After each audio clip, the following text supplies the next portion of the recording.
రిషికొండ ప్రాజెక్టులో ఏదో అక్రమాలు జరిగిపోతున్నాయని పవన్ కళ్యాణ్ చంద్రబాబు నాయుడు ఊరికే చెప్తూ వస్తున్నాడు.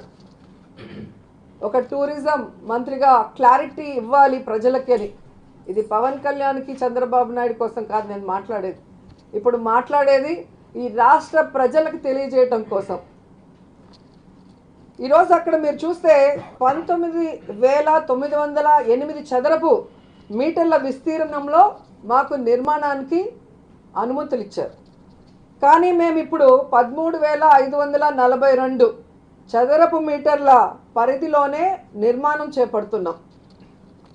అది కూడా సాక్షాత్తు హైకోర్టు ఏర్పాటు చేసిన జాయింట్ కమిటీ వచ్చి పరిశీలించి పర్యటించి తనిఖీలు చేసి హైకోర్టుకి రిపోర్ట్ కూడా ఇచ్చారు. ఈరోజు ఈ రిషికొండ రిసార్ట్ ప్రాజెక్ట్కి జీవీఎంసీ నుంచి బిల్డింగ్ ప్లాన్ అనుమతులు తీసుకున్నాం, ఫైర్ సేఫ్టీకి సంబంధించిన అనుమతులు తీసుకున్నాం, అలాగే పొల్యూషన్ బోర్డు నుంచి తీసుకోవాల్సిన అనుమతుల్ని తీసుకున్నాం. అలాగే అక్కడ 139 చెట్లని తొలగించడానికి పర్మిషన్ తీసుకున్నాం. ఈ నిర్మాణానికి సంబంధించిన ప్రతి విషయాన్ని కూడా గవర్నమెంట్ అఫిడవిట్ ద్వారా హైకోర్టుకి ఎప్పటికప్పుడు అందజేస్తూనే ఉంది. రాబోయే రోజుల్లో కూడా కోర్టు ఎక్కడైనా ఇంటర్ఫీర్ అయ్యి ఇవి మార్చాలి ఇది చేర్చాలి అని ఏదైనా చిన్న చిన్న మార్పులు చేర్పులు చెప్పినప్పుడు ఖచ్చితంగా వాటిని మేము చేస్తాం. ఎందుకంటే ఇది అక్రమ కట్టడం కాదు, ఇది ప్రభుత్వ కట్టడం.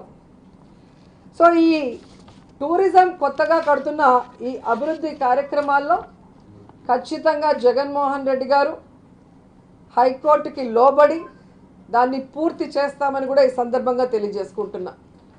అండ్ ఇంకొకటి మాట్లాడారు, జగన్మోహన్ రెడ్డి గారికి ఎన్ని ఇల్లులు కావాలి, ఎన్ని ఇల్లులు కట్టుకుంటాడు, నువ్వెవడరా, నువ్వెవడివి అని అడుగుతున్నా. ప్రతిపక్ష నాయకులు ప్రజల్లోకి వెళ్ళకూడదా, మీరు సహించలేరా అంటాడు. నువ్వు ప్రతిపక్ష నాయకుడా? నువ్వు చంద్రబాబు నాయుడు పనికి మాలిన పార్టీలుగా ఉన్న అధ్యక్షులు. జగన్మోహన్ రెడ్డి గారు ఒక్కసారి కళ్ళు గట్టిగా తెరిచి చూస్తే ప్రతిపక్ష హోదా చంద్రబాబు నాయుడుకు ఉండదు. అలాంటి పనులు జగన్మోహన్ రెడ్డి గారు చేయడు కాబట్టే చంద్రబాబు నాయుడిని మీరు ప్రతిపక్ష నాయకుడు అని ఇంకా పిలుచుకుంటున్నారు. నీకు నువ్వే ఎమ్మెల్యే కాలేదు, నీ పార్టీలో ఒకడు కూడా లేడు, నువ్వేం ప్రతిపక్ష నాయకుడు అని నీకు నువ్వే చెప్పుకుంటున్నావో నాకైతే అర్థం కావట్లేదు. ఈరోజు నువ్వు తెలుసుకోవాల్సింది, జగన్మోహన్ రెడ్డి గారు ప్రతిపక్షంలో ఉన్నప్పుడు తన సొంత డబ్బుతో తాడేపల్లిలో ఇల్లు కట్టుకున్నాడు. ఆయన సీఎం అయిన తర్వాత కూడా అదే ఇంట్లో 4 ఏళ్లుగా ఉన్నాడు, తన సొంత ఇంట్లోనే. అక్కడి నుంచే పరిపాలన కూడా చేస్తున్నాడు. నువ్వు అడగాల్సింది మమ్మల్ని కాదు. ఆ రోజు చంద్రబాబు నాయుడు ఓటేయండి, ఆయన ఏదైనా తప్పులు చేస్తే మాట్లాడతాను, ప్రశ్నిస్తాను, నిలదీస్తానన్నావే, ఆ రోజు నువ్వు మాట్లాడాల్సింది. ఎందుకు మాట్లాడలేదని అడుగుతున్నా. ఈరోజు ప్రజలకు తెలియాలి కాబట్టి ఈ విషయాలు చెప్తున్నా. చంద్రబాబు నాయుడు ఏ విధంగా కరకట్ట ఇంట్లో, కబ్జా ఇంట్లో ఉన్నాడో మనం అందరం కూడా చూసాం. ఈ రాజధాని ల్యాండ్లో లింగమనేని ప్రాపర్టీలు పోకుండా ఉండటానికి ఈ కరకట్ట హౌస్ని ఏ విధంగా లాక్కున్నాడో లింగమనేని దగ్గర నుంచి అందరికీ తెలుసు. దాని గురించి ఎందుకు పవన్ కళ్యాణ్ మాట్లాడంటే, ఆయన ఆఫీసుకి ఆయన ఇంటికి స్థలం ఇచ్చింది కూడా అదే ఓనర్. సో విశ్వాసం బానిస కదా చంద్రబాబు నాయుడికి. సో ఆయన మనుషులకి విశ్వాసంగా ఉంటాడు, అందుకని దాని గురించి మాత్రం నోరెత్తడు. ఈరోజు చంద్రబాబు నాయుడు ప్రజల డబ్బును ఎంత దుర్వినియోగం చేశాడో చూస్తే, ఇది ప్రజలు తెలుసుకుంటే మాత్రం ఎక్కడికక్కడ పవన్ కళ్యాణ్ని చంద్రబాబు నాయుడిని నిలదీసి అడుగుతారు. ఈరోజు చూస్తే చంద్రబాబు నాయుడు సీఎం కరకట్ట హౌస్కి దాని చుట్టుపక్కల మౌలిక వసతులకి దాదాపుగా 45 కోట్ల రూపాయలని ఖర్చు పెట్టుకున్నాడు. అలాగే హైదరాబాద్లో సీఎం ఆఫీస్ ఎల్ బ్లాక్కి 14.63 కోట్లు ఖర్చు పెట్టుకున్నాడు. లేక్ వ్యూ గెస్ట్ హౌస్కి 9.47 కోట్లు ఖర్చు పెట్టుకున్నాడు. సీఎం ఆఫీస్ ఫర్నిచర్కి 10 కోట్లు ఖర్చు పెట్టుకున్నాడు. అలాగే సిబిఎన్ హైదరాబాద్లో తన నివాసాలన్నిటికీ కలిపి అభివృద్ధి చేసుకోవడానికి 50 కోట్లు ఖర్చు పెట్టుకున్నాడు. అలాగే సిబిఎన్ సొంత ఆస్తి మదీనాగూడ ఫామ్ హౌస్కి, సీఎం జూబ్లీ హిల్స్ అద్దె ఇంటికి 4.37 కోట్ల రూపాయలని ఖర్చు పెట్టుకున్నాడు. ఇరిగేషన్ గెస్ట్ హౌసు, అలాగే సిబిఎన్ విజయవాడ క్యాంప్ హౌస్కి దాదాపుగా 42 కోట్ల రూపాయలు ఖర్చు పెట్టుకున్నాడు. అలాగే చంద్రబాబు నాయుడు సీఎంగా ఉన్నప్పుడు ఢిల్లీలో ఉన్న తన హౌస్కి 5.82 క్రోర్స్ ఖర్చు పెట్టుకున్నాడు. అంటే ప్రజల డబ్బుని దాదాపుగా తను ఉండే ఇంటికి, తన గెస్ట్ హౌస్లకి, ఎక్కడికి పోతే అక్కడ లగ్జరియస్గా ఉండటానికి 187.58 కోట్ల రూపాయలు ఖర్చు పెట్టుకుంటే ఈ ప్యాకేజీ కళ్యాణ్ ఒక్క రోజు కూడా నోరు తెరిచి అడగలేదు, నిలదీయలేదు. కానీ సొంత డబ్బుతో జగన్మోహన్ రెడ్డి గారు తాడేపల్లిలో అపోజిషన్లో ఉన్నప్పుడు ఇల్లు కట్టుకొని అక్కడ ఉండి ఈరోజు సీఎం అయినా కూడా అదే ఇంట్లో ఉంటుంటే నీకు ఎన్నిళ్ళు కావాలయ్యా అని మాట్లాడతాడు.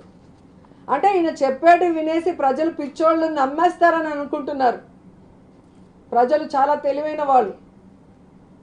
ఈరోజు మాలాంటి జన సైనికులు ఉన్నంత వరకు, మాలాంటి జగన్ సైనికులు ఉన్నంత వరకు జన సైనికులకి ఎటువంటి దారి ఇవ్వం. ఎందుకంటే జన సైనిక్ అంటే ఇలా అన్నందుకు మీరు నవ్వుకోవచ్చు. జనం కోసం సైనికులుగా పనిచేసే వాళ్ళం మేము. కానీ మీరు జన సైనికులని పేరు పెట్టుకొని ఆ పార్టీకి జెండా మోస్తూ, ఈ పార్టీకి జెండా మోస్తూ కూలీలుగా బతుకుతున్నారు. కానీ జనం కోసం ఎప్పుడూ కూడా మీరు జెండా మోసి బ్రతికింది లేదు. కాబట్టి ధైర్యంగా మేమే చెప్పుకోవచ్చు, మీకు చెప్పుకునే అర్హత కూడా లేదని ఈ సందర్భంగా తెలియజేసుకుంటాం. అలాగే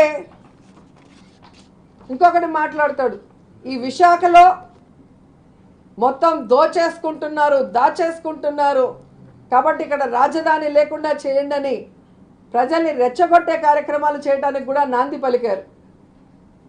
ఈరోజు నువ్వు మాట్లాడుతుంటే విశాఖ ప్రజలు నవ్వుకుంటున్నారు. ఎందుకంటే తెలుగుదేశం పార్టీ అధికారంలో ఉన్నప్పుడు విశాఖ ప్రాంతాన్ని దోచుకున్నది తెలుగుదేశం పార్టీ నాయకులే అని సాక్షాత్తు తెలుగుదేశం పార్టీ మంత్రి ఆ రోజుల్లో ఉన్న అయ్యన్న పాత్రుడే ప్రెస్ మీట్లో చెప్పడం జరిగింది. ఈరోజు వాళ్ళు ఏదైతే దోచుకున్న వాటిలో దాదాపుగా 450 ఎకరాల దాకా ఇప్పటికే ప్రభుత్వం స్వాధీనం చేసుకుంది. అవి వేల కోట్లలో ఈరోజు ఆ రేటు పలుకుతుంది. ఇంకా కూడా అలాంటివి ఎక్కడ ఉన్నా కూడా ప్రభుత్వం స్వాధీనం చేసుకొని ప్రభుత్వానికి, ప్రజలకి ఉపయోగపడే వాటిని వినియోగిస్తామని కూడా ఈ సందర్భంగా తెలియజేసుకుంటూ, ఈరోజు జగన్మోహన్ రెడ్డి గారు ముఖ్యమంత్రి అయిన తర్వాత విశాఖని పరిపాలనా రాజధాని చేస్తాను అని అనౌన్స్ చేసిన తర్వాత ఈరోజు ఇక్కడ చూస్తే అదానీ డేటా సెంటర్ని తీసుకొచ్చారు జగన్మోహన్ రెడ్డి గారు. అలాగే ఒబెరాయ్ హోటల్కి భూమి పూజ చేశారు. అలాగే ఇన్ఫోసిస్ తీసుకొచ్చారు. అలాగే భోగాపురం అంతర్జాతీయ ఎయిర్పోర్టు కన్స్ట్రక్షన్ జరుగుతూ ఉంది.